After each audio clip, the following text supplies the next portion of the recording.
Tonight, football players at Serra High School, that is, tell 10 News they support two of their coaches whose decision to don blackface for their Halloween costumes has the NAACP calling for an investigation. If there was a sliver of racism, I would have reported it myself.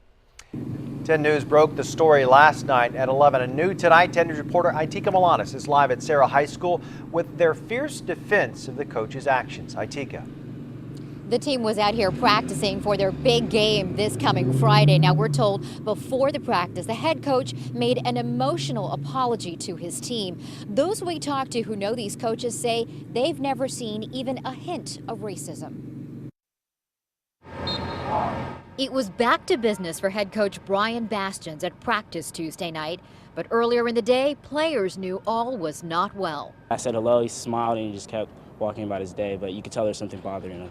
Xavier Miller has been playing for Bastions and Coach Harold Seeley for 4 years. He laughed when he saw this picture of them dressed as members of the Jamaican bobsled team from the movie Cool Runnings and wasn't offended at all. He even credits the coaches for being good role models on and off the field. They always tell us like good morals and stuff, like we always have to represent Serra football when we're outside of Serra. Fellow teacher Peggy Spates feels the coaches should have heeded their own advice. You don't put black on your face. I don't care what team you're trying to represent. Others can't understand the controversy. It wasn't offensive to me. I'm sure it could be offensive to some people, but I don't see why. It's Halloween. Al Dave spent 40 to 60 hours a week with Bastions and Seeley as a fellow coach for several years. If there was a sliver of racism, I would have reported it myself. If you didn't know these men and you saw this picture, how would you feel?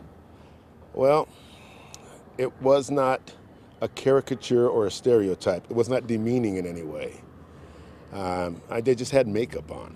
Now, the NAACP is calling on the district to fire the coaches for these pictures.